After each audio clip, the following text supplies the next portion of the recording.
umaga sa inyo lahat, mga kapatid. So, magalang tayo at magdiwang ng banal na misa ito. So, ito ang ikatlong linggo ng Adbyento. Ito ang tinatawag na linggo ng kagalakan. So, may dahilan upang tayo magalang. Okay?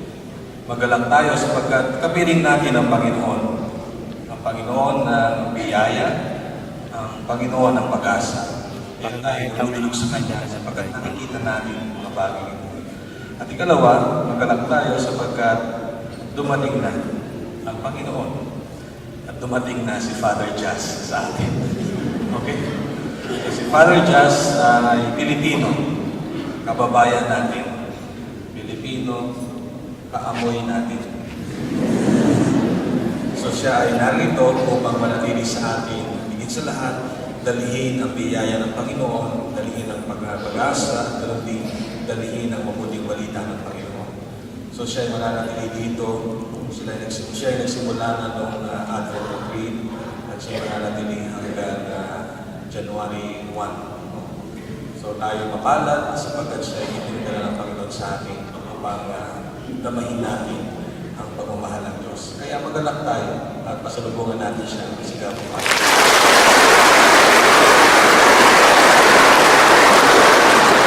Para ng mga Pilipino dito, Father, welcome ka namin dito sa mga. Magandang po sa inyong lahat. Sama-sama namin simulan ang ating banal na pagdiriwang sa ngalan ng Ama at ng Anak at ng Espiritu Santo. Amen. Sumainyo ang Panginoon. At sumainyo.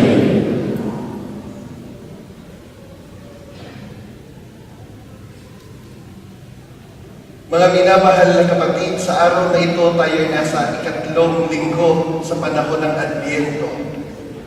Araw para magalak sa pagdating ng ating Panginoong Jesucristo. Kaya mga minamahal na kapatid, aminin natin ang ating mga nagawang kasalanan upang tayo'y maging karapat-dapat gumanap sa banal na pagdiriwang. Sabay-sabay tayo, inaamin ko sa mga pangyarihan ng Diyos at sa inyo mga kapatid, nagawa ang pagkasala sa isip, sa salita at sa gawa, at sa aking pagkukulang. Kaya sinasama ko sa mga nabigay kanina, at sa lahat ng mga mayroon at sa inyo mga kapatid, na ako'y ipinangalan sa Panginoong ating Diyos. Kawaan tayo ng makapangyarihang Diyos, patawarin tayo sa ating mga kasalanan, at patnubayan tayo sa buhay na walang hanggan. Amen.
Ang pagsisindi ng ikatlong kandila ng Adbyento na kulay rosas. Magalang tayo sapagkat ang Panginoon ay malapit na. Malapit na siyang dumating at narito rin siya na kapiling natin. Sa pagsisindi natin ng ikatlong kandila, magpaalala nawa ito sa atin na ang buhay ay masaya, maski paminsan-minsan ito ay may mga pagsubok. Sisindihan ngayon ang ikatlong kandila ng Adbyento na kulay rosas o pink.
Di mabilang, Panginoon, ang mga pagpapala mo. Binigyan mo kami ng napakagandang kalikasan. Binigyan mo kami ng katalinuhan upang linangin ang mundo. Bagamat ang tao ay nagkakasala sa pagkakamaling siya rin ang lumikha, buong galak mo pa rin kaming tinanggap. Sinugo mo ang iyong buktong na anak upang ang aming mga sala ay mapawin lahat. Tanggapin ang aming alay sa sinding liwanag para sa ikatlong linggo ng Adbyento. Pahintulutan mo maging ganap ang kasayahan sa sandaigdigan sa pamamagitan ng aming sama-samang pagtugon sa tawag ng panahon. Hinihiling namin ito sa pamamagitan ni Jesucristo kasama ng Espiritu Santo, iisang Diyos, magpasawalang hanggan. Amen. Manalangin tayo.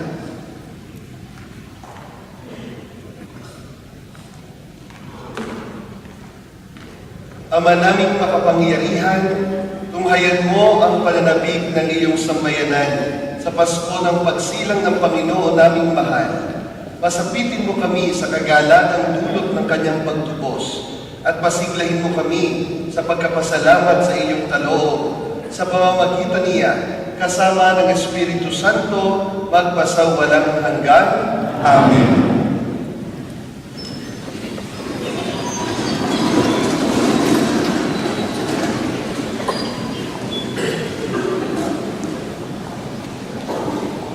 Sa unang pagbasa, inaanyayahan ni Propeta Sophonias ang bayan ng Diyos na buong galak na umawit at magdiwang sapagkat pinatawan na ng Diyos ang kasalanan ng kanyang bayan.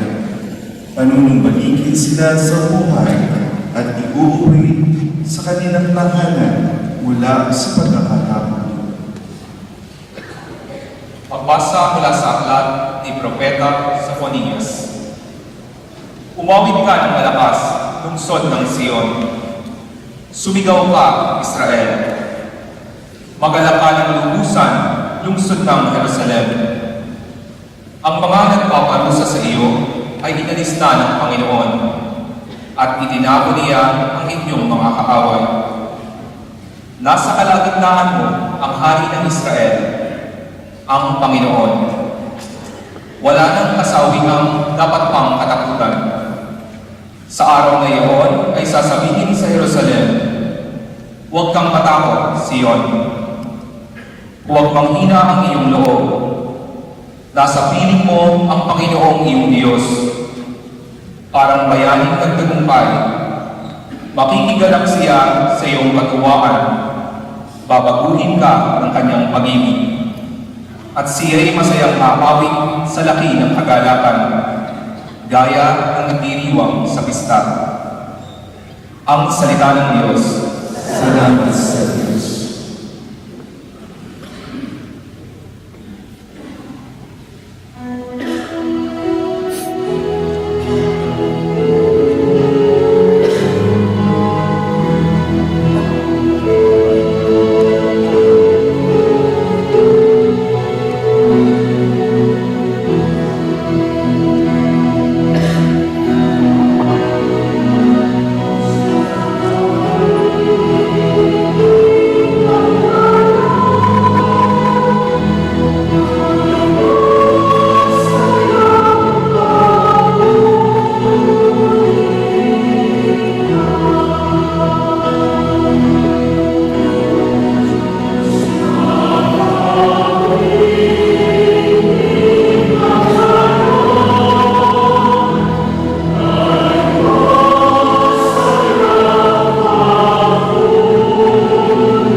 siyang nagliligtas sa akin. Tiwalang-tiwala ako at walang timang pangamba, sapagkat ang poon ang lahat sa akin. Siya ang aking awit, ang aking kaligtasan. Malugod kayong sasalot ng tubig sa batis ng kaligtasan.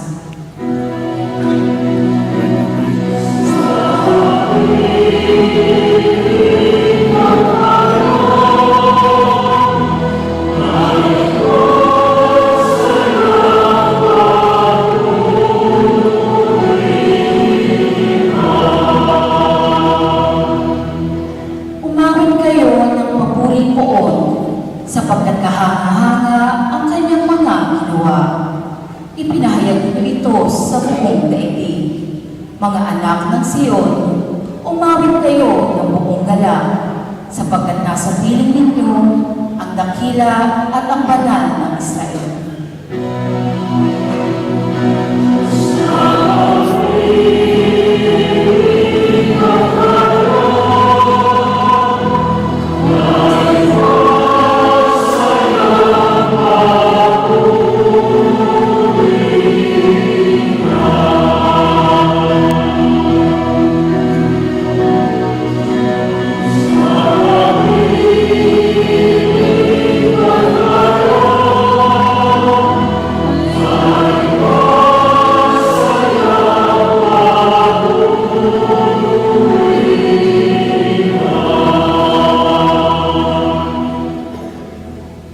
Sa ikalawang pabasa, tigib ng pagsubok at paghihirap ang buhay Kristiyano. Ngunit nananawagan si Pablo sa mga taga-Pilipos na mabuhay ng mapayapa at puno ng kagalakan sapagkat kaakibat nila ang Panginoon. Pagbasa mula sa sulat ni Apostol San Pablo sa mga taga-Filipos. Mga kapatid, magalak kayong lagi sa Panginoon. Inuulit ko, magalak kayo. Ipadama ninyo sa lahat ang inyong kagandahang loob. Malapit nang dumating ang Panginoon. Huwag kayong mabalisa tungkol sa lumang bagay. Sa halip ay hiningin niyo sa Diyos ang lahat ng inyong kailangan sa pamamagitan ng panalangin may pasasalamat. At ang di malirik na kapayapaan ng Diyos ang mag-iingat sa inyong puso at pag-iisip sa pamamagitan ni Kristo Jesus. Ang salita ng Diyos. Salamat sa Diyos. Magsitayo po natin.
Noong panahong iyon, tinanong si Juan Bautista ng mga tao, "Kung gayon, ano po ang dapat naming gawin? Kung mayroon kang 2 baro, bigyan mo. ng isa ang wala. Ganyan din ang gawin ng mga may pagkain, tugon niya. Dumating din ang mga publikano upang pabinyag at itinanong nila sa kanya, "Guro, ano po ang dapat naming gawin?" Sumagot siya, "Huwag kayong sumingil ng higit sa dapat singilin." Tinanong din siya ng mga kawal, "At kami, ano naman ang dapat naming gawin?" "Huwag kayong manghihingi kaninuman sa pamamagitan ng pamimilit o pagpaparatang ng di totoo. Masiyahan kayo sa inyong sahod," sagot niya. Naghahari sa mga tao ang pananabik sa pagdating ng Mesiyas, at ang akala ng marami si Juan ang kanilang hinihintay. Kaya't sinabi ni Juan sa kanila, "Binibinyagan ko kayo sa tubig, ngunit ang darating na kasunod ko ang magbibinyag sa inyo sa Espiritu Santo at sa apoy. Siya ay makapangyarihan kaysa akin, at hindi ako karapat-dapat magkalag ng tali ng kanyang panyapak. Hawak niya ang kanyang kalaykay upang alisin ang dayami. Titipunin niya ang trigo sa kanyang kamalig, ngunit ang ipa ay susunugin sa apoy na di mamamatay kailanman." Marami pang bagay ang ipinangaral ni Juan sa mga tao sa kanyang pagpapahayag ng mabuting balita.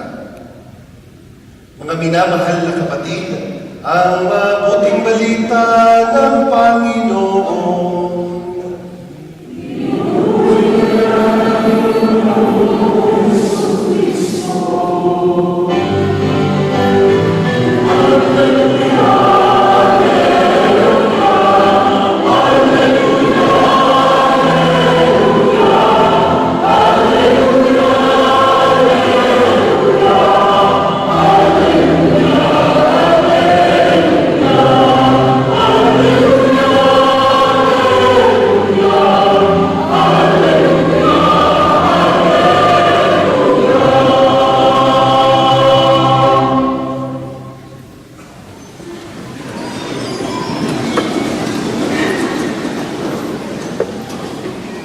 Magandang umaga po sa inyong lahat. Ngayon ay ikatlong linggo sa panahon ng Adbyento, ang tinatawag nating Gaudete Sunday. Kaya sa araw na ito, meron tayong pagkakataon at meron tayong karapatang magalak at maging mapalad sa harap ng Diyos. Kaya sa pasimula, pakibati natin ang ating katabi. Pakitapik ang inyong nasa kanan, pakisabi, "Mapalad ka."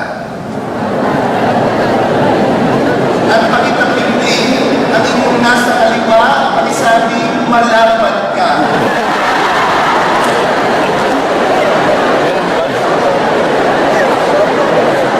Ang minamahal na kapatid, sa araw na ito tayo ay mapalad. Buti na lang wala akong nasa kanan at nasa kaliwa. Marami tayong pagkakataon para maging mapalad, samantalang nagiging malapad ang puso sa pag-ibig ng Diyos. Amen? Mga minamahal na kapatid, ngayon ay araw ng pagdiriwang. Kaya sa ikatlong linggo, nakita natin sa kandila hindi violet, sapagkat ang violet simbolo ng pagbabago ng sarili o pagbabalik loob sa Diyos. Ngayong ikatlong linggo, kulay rosas, sapagkat kailangan nating magsaya, sapagkat ang Diyos ay malapit na. Nakakita na ho ba kayo ng zebra? Nakakita na kayo. Anong kulay? Black and white. Ano ho kaya itong zebra na ito? Puti na nilagyan ng itim o itim na ginuhitan ng puti? Hindi ko kayo makasagot. Ano ho kaya ito? Itim na ginuhitan ng puti o puti na ginuhitan ng itim? Depende po sa perspektibo. Sa isa paningin ng isang pintor, sasabihin niya, "Hey Father, pag nagpipintura kami, una ho muna ang puti, primer, saka ho guguhitan ng itim." Pero depende din naman sa pagtingin ng iba't ibang tao, ano bang gusto mong unahin? Sa nagtitipid, eh di itim muna, at yung puti ay hindi na rin nilalagyan, yung itim ay hindi na rin nilalagyan ng primer. Basta itim, puti, iba't ibang perspektibo. Bakit ko ho binabanggit? Sapagkat malalaman lamang natin, mga minamahal na kapatid, kung ano ang puti kapag may ideya tayo ng kulay itim. Parang ganito, mas malalaman natin ang ideya ng maganda kapag may nakita tayong pangit. Hindi mo ba? Tingnan niyo ang inyong katabi. Hindi ko mo alam kung ang sasabihin niyo maganda o pangit. Pero sinasabi ko lamang, mas makikita mo natin ang ideya ng pagiging maganda kapag itinabi sa pangit. Makikita mo ang isang matangkad kapag itinabi mo sa isang bansot o banda. Makikita mo ang matangos ang ilong kapag itinabi mo sa pango-pango. Yung iba nagtataklog ng ilong. Pero nakita ko na yan kanina pa bagong tagluban. Pero kita mo ninyo, ito ho ang gusto kong sabihin sa inyo mga minamahal na kapatid. Magandang maunawaan muna natin ang ideya na mayroong pagiging masaya at mayroong pagiging malungkot. Pagiging magalang at pagkakaroon ng tinatawag na pighati. Ngayong araw na ito, pagdiriwang para tayo ay magsaya. Hindi lamang simpleng pagsasaya, sapagkat pwede rin tayong maging masaya na kapag nagsama-sama, kumain, halalan, awanan, masaya na. Pero pagkatapos ng event na ito, ang tanong ay, tayo ba'y lubos na naging maligaya? Sapagkat ang saya ay kakaiba sa tinatawag na ligaya. Ang saya, panglabas. Pero ang ligaya, pangloob. Ano ho ba ang nagpapaligaya sa atin? Pero malalaman lamang natin ano bang nagpapaligaya sa atin, ano bang nagpapalungkot sa atin, o anong nagpapaligaya sa atin, kung malalaman natin ano bang nagpapalungkot sa atin. Kapag tinanong ko kayo, ano bang nagpapaligaya at nagpapasaya sa inyo? Sigurado ako una nyo maiisip yung mga panahon na kayo'y nagtatawanan, yung panahon na kayo ay nakatitig lamang pero naningiti sa pag-ibig. Mga panahon na kita mong lumalabas ang ngiti dahil sa ngiti. Sasabihin natin, tayo ay masaya. At kailan namin sasabihin, tayo ay malungkot kapag ang mata ay lumuluha.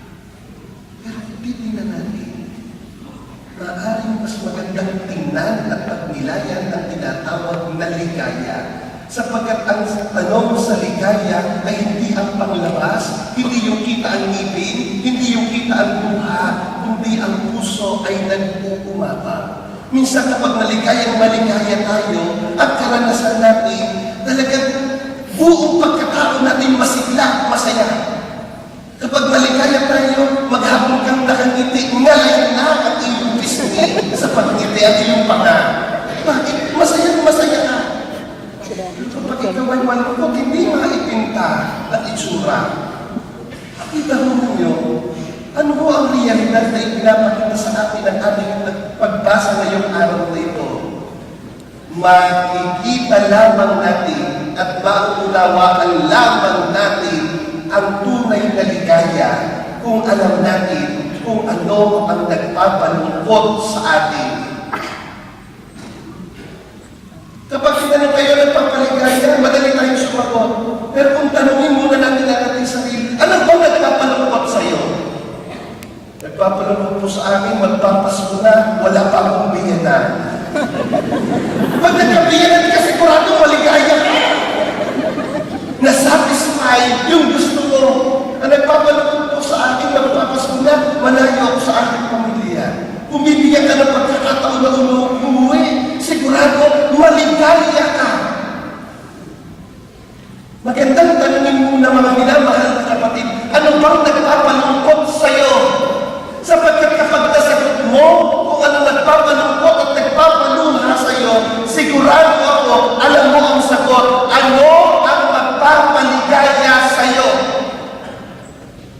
Sapagkat magandang maunawaan, masaan natin ang ligaya kung alam natin ano ang nagpapalungkot sa atin. Madali kong sumagot kung paano maging masaya. Pero kapag sinabi natin, tunay ka bang maligaya, matitigilan ka. Yun po ang buhay. Ngayong araw na ito, magandang alalahanin, magandang pagnilayan, anong nagpapalungkot sa atin upang maunawaan natin ano ang magpapaligaya sa atin. Ikalawa, ngayon ay panahon ng kagalakan, ngayon ay panahon linggo ng pagdiriwang at pagsasaya, magiging maligaya. Bakit? Sapagkat may paraan at may dahilan kung bakit tayo ay nagsasaya, kung bakit tayo ay nagdiriwang. Sinasabi na sa ating Ebanghelyo, nariyan si Juan Bautista, siya ang naghahatid kay Jesus, siya ang naguna at naghahanda sa daraanan ng Diyos. Masaya kayo, magsaya kayo, at magdiwang sapagkat malapit na ang Diyos. God is near. God is almost here. Wala pa ho dito. Malapit pa lang. He is almost near. Kaya kung malapit pa lang, magandang tanongin natin, ano ba ang kagalakan na nararamdaman natin? At merong magandang paraan upang tayo ay maghanda, upang tayo lalong maging maligaya. Kung sinasabi ni San Juan, nakakatuwa lang yung mga tao na nakapaligod kay San Juan Bautista ay nagtatanong, ano po ang gagawin namin? Ano po ang dapat namin gawin? The reality that they are asking John the Baptist of what are they to do, ibig sabihin, interesado sila na sila ay makatagpo ng Diyos. Kapag tayo nagtatanong, mahal mo ba ako? Interesado ka kung mahal ka ng taong kaharap mo. Kaya minsan hindi pwedeng nag-iibigan na ganyan na lang. Mahalaga yung salita, I love you too. Nagtatanong itong mga taong nakapaligid kay Jesus. Ano po ang gagawin nakapaligid kay San Juan Bautista? Ano pong gagawin natin? Sapagkat alam nila kung ano gusto nilang malaman, paano ba maging sapat ang aming pagkatao kapag nakatagpo namin ang Diyos. Anong sabi ni San Juan Bautista? Kung merong giniginaw, sige, bigyan mo ng damit. Kung merong napuputo, sige, bigyan mo ng makakain. Ano pang sabi ng iba? Ano pong gagawin namin at tugon ni San Juan Bautista? Kayo, huwag kayong mandaraya, huwag kayong manloloko, huwag kayong mamimilit.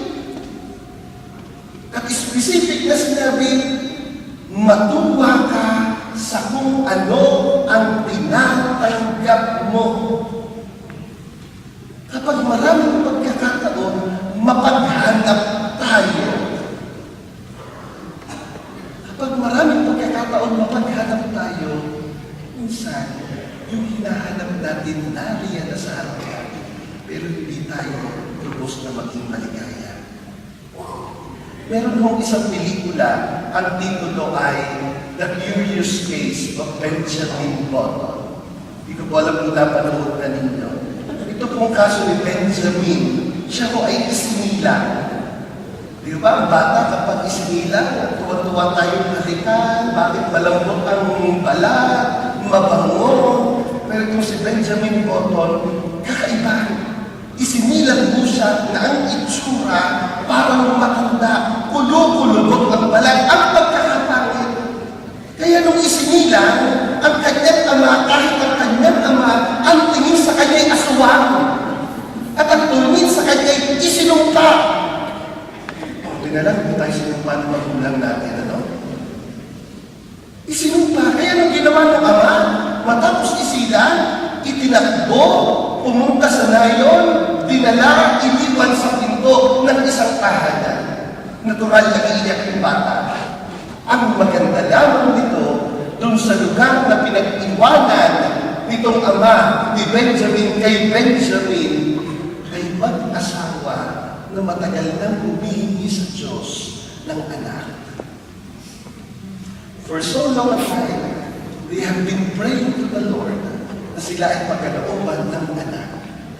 That night, nagkataon itong mag-asawa na nag-aanap ng anak, naghihintay ng anak mula sa Diyos. Wala din yung asawang lalaki.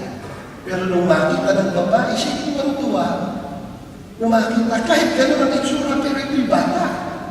So dinala niya sa kwarto, nilagyan ng damit, kahit hindi pa lampin, dahil wala naman silang lampin at wala silang pandamit sa bata, nilagyan lamang ng tuwalya. Maya-maya dumating itong kanyang asawa.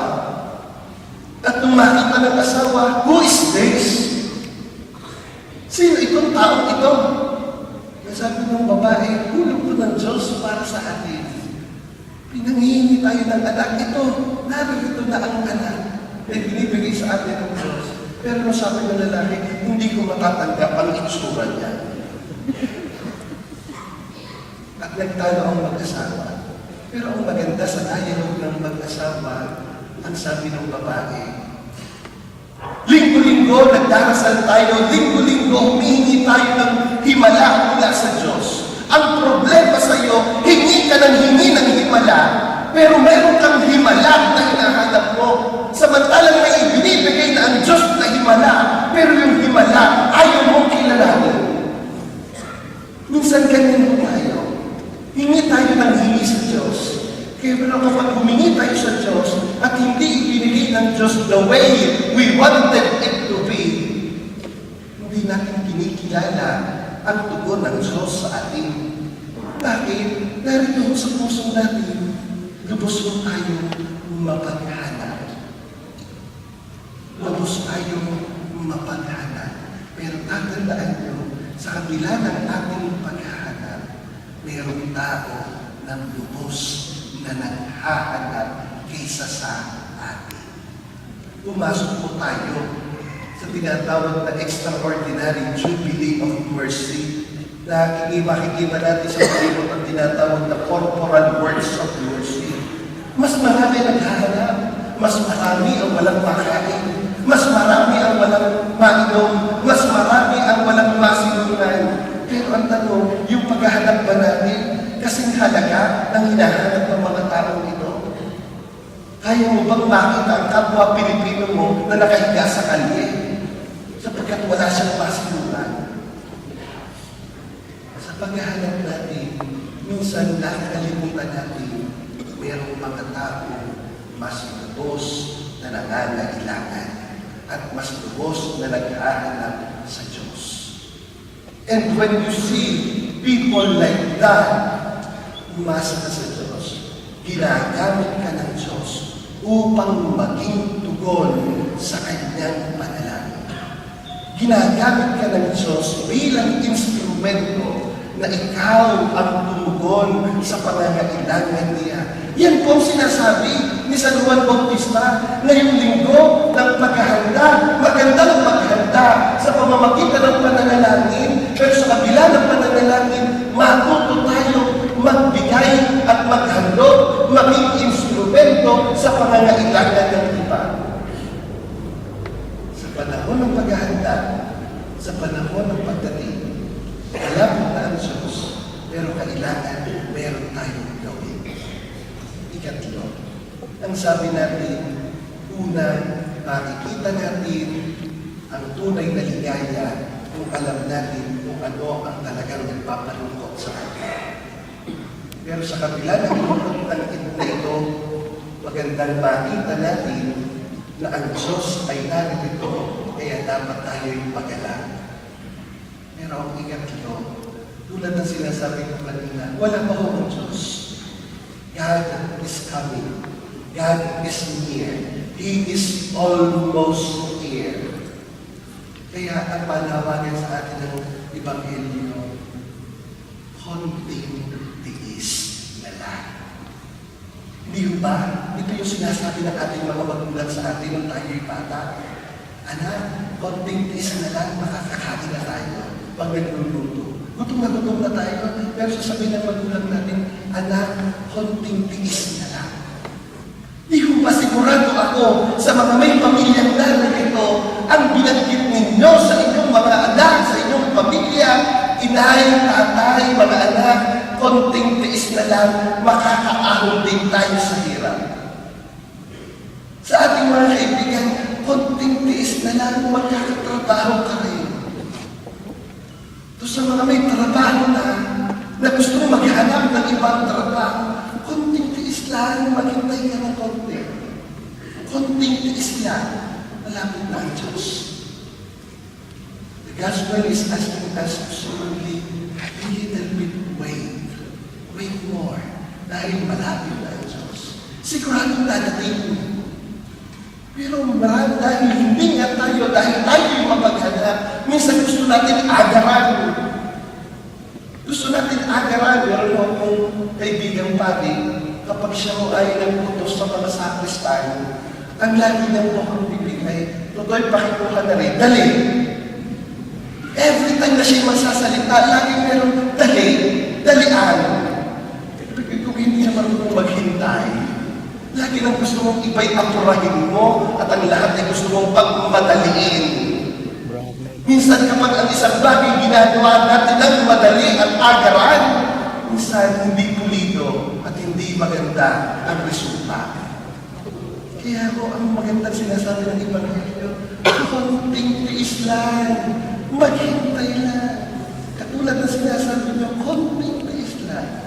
Ang Diyos ay darating sa piling natin, sapagkat ang isang tao na marunong magtiis, kapag dumating ang kanyang hinihintay, lubos ang kagalakan. Kung marunong maghintay, kapag nasagot ang kanyang hinihiling, mas maligaya, mas masaya. Kapag dumating ang hinihintay, you are bursting out with emotions. Hindi kayang itago ang kagalakan mo. Nakangiti, nakatulog ka na, nakangiti ka pa. Nananaginip ka na, nakangiti ka pa. Bakit? Hindi mo maitago ang emosyon. At minsan kapag grateful tayo, kahit sabihin, huwag mo na sasabihin kahit kanino, ha? Hindi tayo mapigilan. Sinasabi pa rin natin lagi, maligaya tayo. Mga minamahal na kapatid, ngayong linggong ito, linggo ng kagalakan, meron tayong pagkakataon at merong dahilan kung bakit kailangan maging maligaya. Sapagkat ang Diyos ay darating na konting tiis na lang. Amen? Amen. Ang lahat po ay tatayo. Sumasampalataya ako sa Diyos ang mga kapangyarihan sa lahat, na may gawa ng langit at lupa. Sumasampalataya mo kay Jesucristo, iisang anak ng Diyos, Panginoon namin lahat.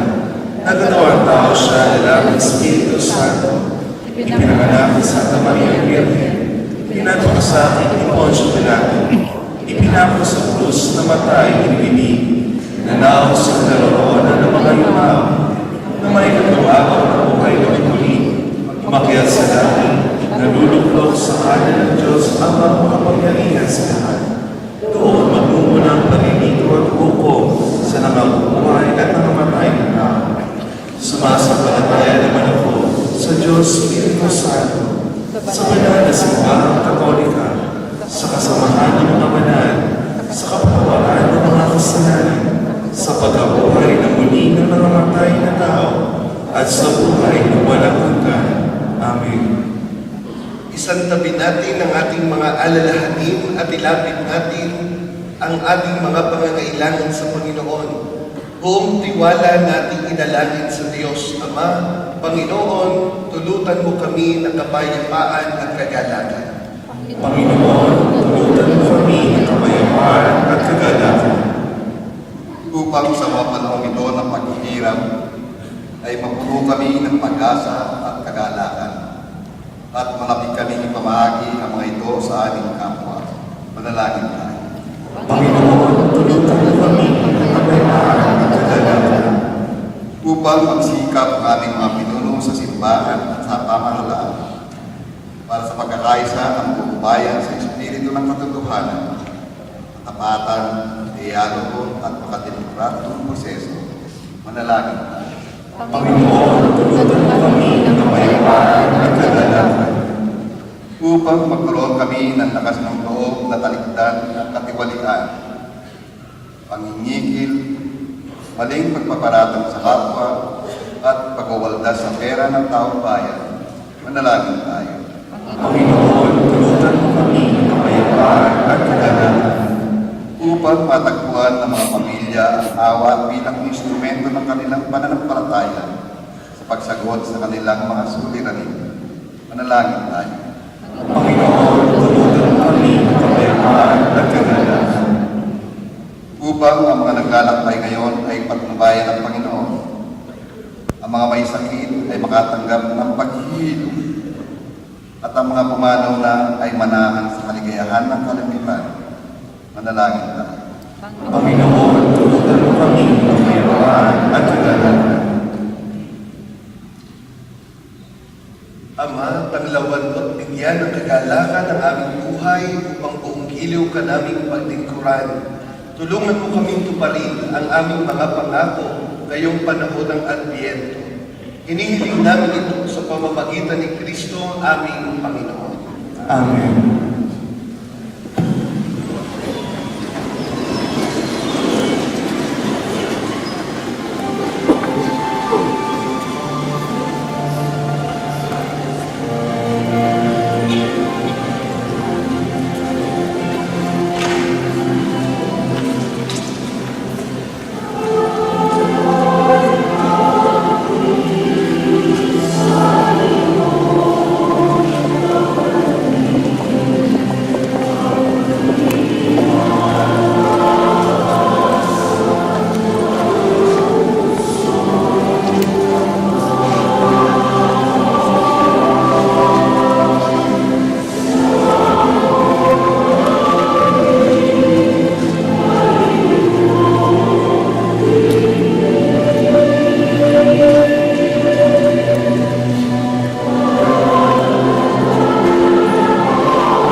pati yung mga maghahain natin ay kalugdan ng Diyos amang makapangyarihan.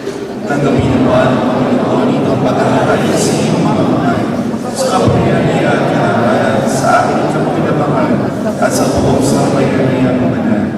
Ama namin lumikha, maihain ng mga lubos ang matapat naming paglilingkod sa pagganap sa itinatag ng iyong anak at sa pakikinabang sa iyong pagtubos sa aming lahat. Sa pamamagitan niya, kasama ng Espiritu Santo, magpasawalang hanggan. Amen. Sumainyo ang Panginoon At sumayin, itaas na Diyos sa inyong puso at diwa. ipinasa namin sa Panginoon. Pasalamatan natin ang Panginoong ating Diyos. Salamat siya sa Ama naming makapangyarihan, tunay at marapat na ikaw ay aming pasalamatan sa pamamagitan ni Jesucristo na aming Panginoon. Ang pagsusugo mo sa Kanya ay ipinahayag ng lahat ng mga propeta. Ang pagsilang niya ay pinanabikan ng mahal na Birhen, Kanyang inang tunay, sa kapangyarihan ng Espiritong Banal. Ang pagdating niya ay inilahad ni San Juan Bautista sa kanyang pagbibinyag. Ngayong pinaghahandaan namin ang maligayang araw ng kanyang pagsilang, kami ay nananabik at nananalangin lubos na makahaharap sa kanyang kadakilaan. Kaya kaysa ng mga anghel na nagsisiawit ng papuri sa iyo nang walang humpay sa kalangitan, kami nagbubunyi sa iyong kadakilaan.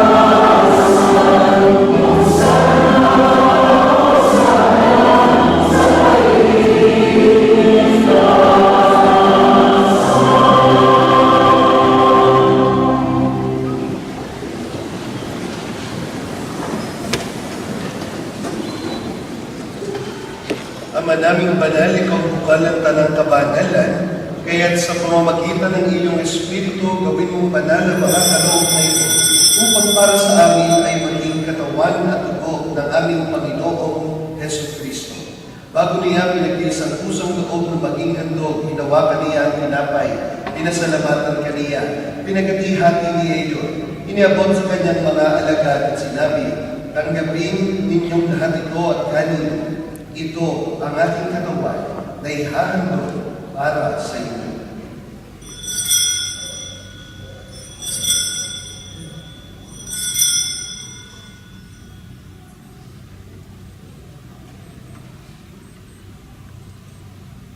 Gayun din naman ang matapos sa hapunan, hinawakan niya ang kalis, muli kaniyang pinasalamatan, inabot niya ang kalis sa kanyang mga alagad at sinabi, tanggapin ninyong lahat ito at inumin. Ito ang kalis ng aking dugo ng bago at walang hanggang tipan. Ang aking dugo na ibubuhos para sa inyo, para sa lahat, sa ikapagpapatawad ng mga kasalanan, gawin ninyo ito sa pag-alaala sa akin.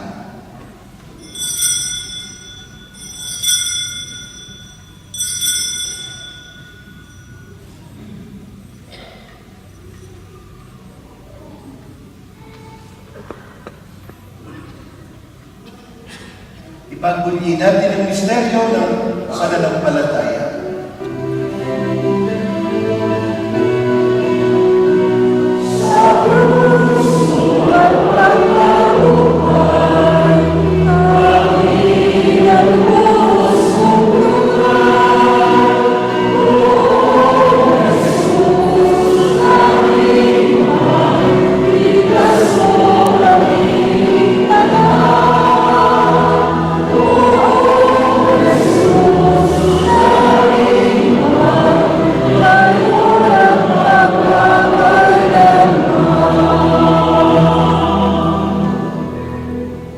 Ginagawa namin ngayon ang pag-alala sa pagkamatay at muling pagkabuhay ng iyong anak.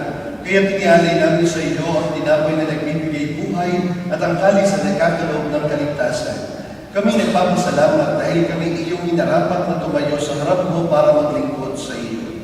Isinasamo namin kaming magsasalusalo sa katawan at dugo ni Kristo ay mabukod sa pagkakaisa sa pamamagitan ng Espiritu Santo. Ama, lingapin mo ang iyong simbahang laganap sa buong daigdig. Puspusin mo kami sa pag-ibig kaysa ni Francisco na aming Papa, ni Camilo na aming Obispo at ang lahat ng kaparihan. Alalahanin mo rin ang mga kapatid naming nahimlay na may pag-asang sila muling mabubuhay gayon din ang lahat ng mga pumanaw. Kawan mo sila at patuloyin sa iyong kaliwanagan. Kawan mo pagintapatin kaming lahat na makasado sa iyong buhay na walang wakas. Kaysa ng mahal na Birheng Maria na ina ng Diyos, ni San Jose na kanyang kalinis-linis ang esposo, kaysa ng mga apostol at ang lahat ng mga banal na namuhay dito sa daigdig ng kalugod-lugod sa iyo, may pagtibong nawa namin ang pagpupuri sa ikararangan mo sa pamamagitan ng iyong anak na aming Panginoong Hesus Kristo. Sa pamamagitan ni Kristo, kasama niya at sa Kanya, ang lahat ng parangal at papuri ay sa iyo, Diyos sa mga makapangyarihan, kasama ng Espiritu Santo, pagpasawalang hanggan.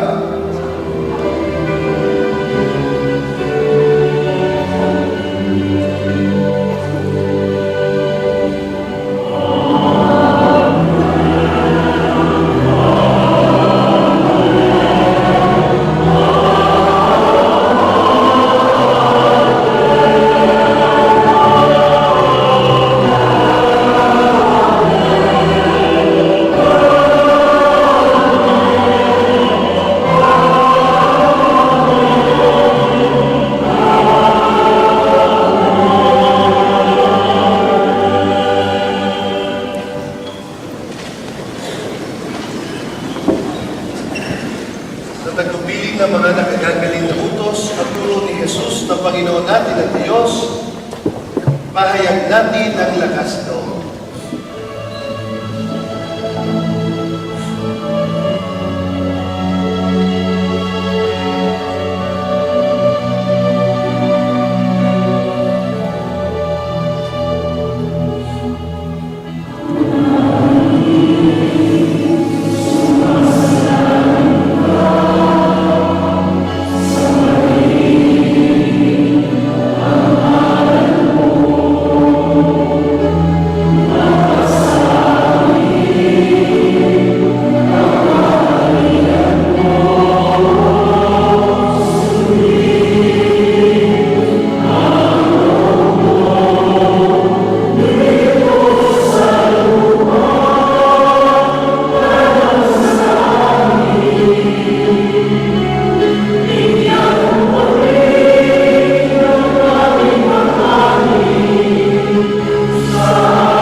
Namin kami adiya sa lahat ng masama, pagkalooban ng kapayapaan araw-araw, iligtas sa kasalanan at ilayo sa lahat ng kapahamakan. Samantalang aming pinananabikan ng dakilang araw ng pagkapahayag ng tagapagligtas namin si Yesu Kristo.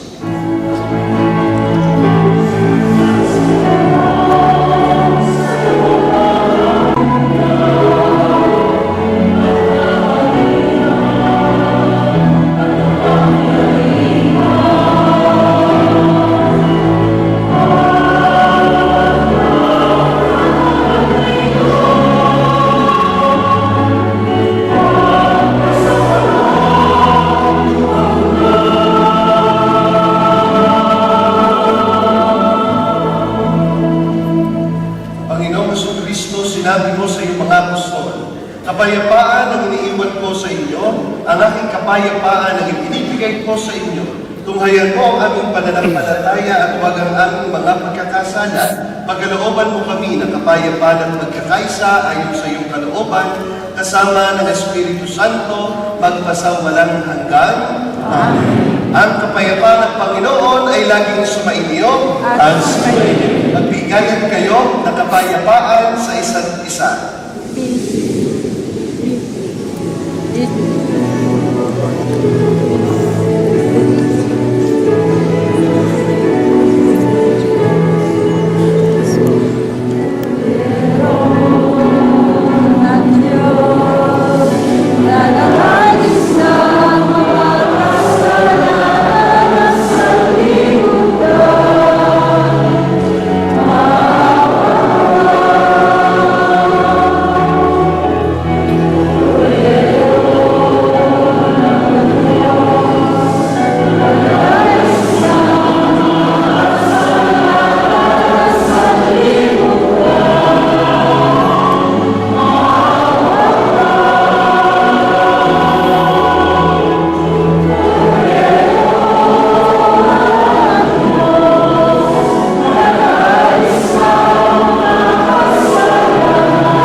Mga giliw mong kapatid, ito ang kordero ng Diyos. Ito nag-alis ng mga kasalanan na salimutan. Mapapalad tayo inaanyayahan sa kanyang piging. Panginoon, hindi ako marapat-dapat magpatuloy sa iyo. Ngunit sinasasama lamang ay gagaling ako.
Ama naming mapagmahal, ang pinagsayuhan namin ngayon sa ikapagpapatawad ng mga kasalanan ay magpagindapat nawang kami maging handa para sa Pasko ng pagsilang ng iyong anak na siyang namamagitan kasama ng Espiritu Santo magpasawalang hanggan. Amen. Magsiupo po lahat.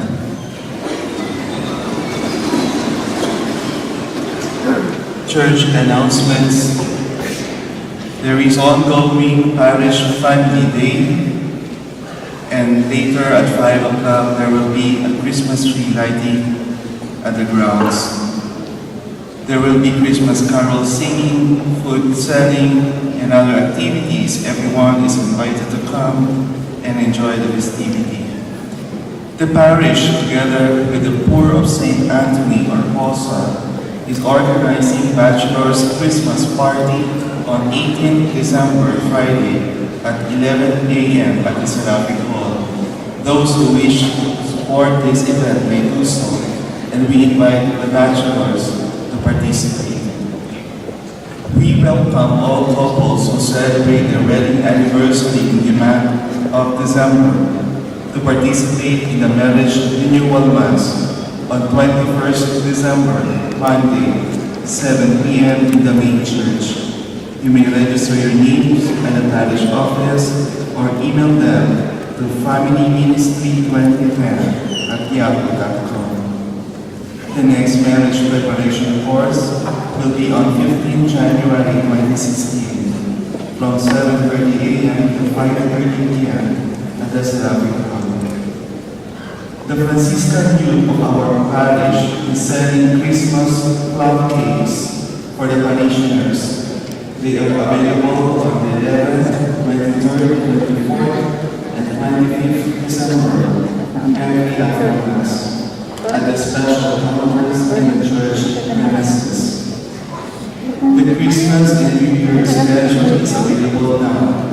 Please collect a copy at the headings of the church or at the parish office for your personal use. You can also find this in our church website, www.rosarychurchnavarre.com. Church calendar for 2016 are now available.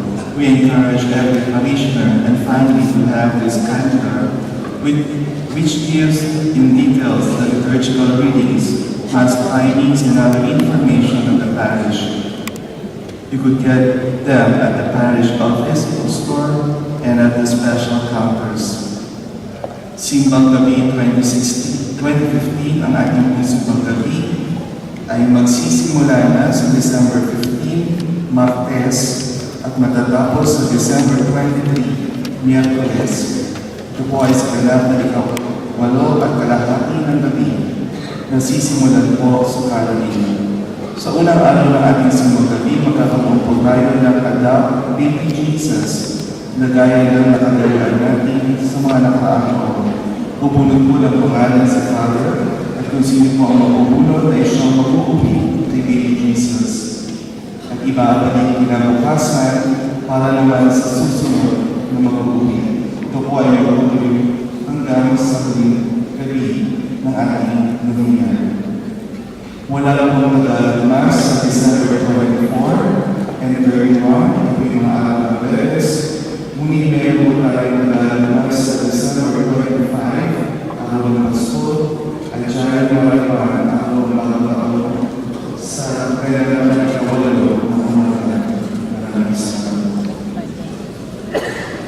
Meron tayo second collection para sa Royal Calendar.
Manaming mapagmahal sa kanilang pagdiriwang ng kanilang kaarawan.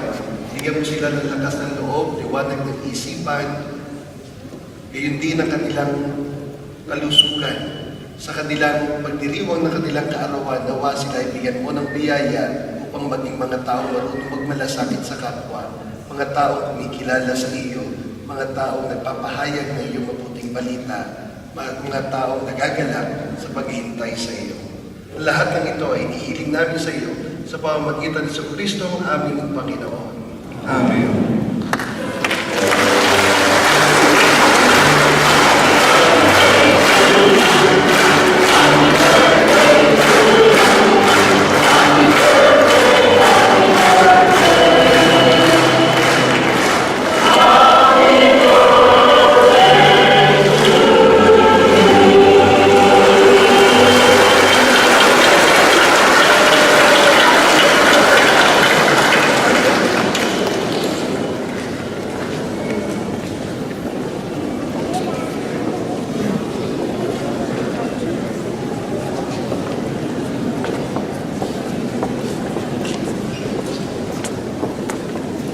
Ang inyong pong lingkod, Reverendo Padre Jason Shapko, kilala po sa tawag na Father Jazz, ay mananatiling kapiling ninyo hanggang sa araw ng unang araw ng Enero, January 1. I will be celebrating Christmas.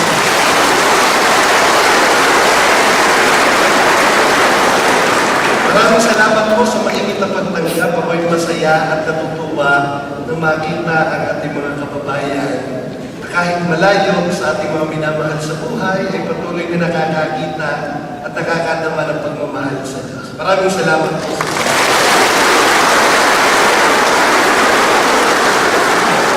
Sumainyo ang Panginoon at iyo po ninyo ang inyong mga ulo para sa maringal na pagpapaspas.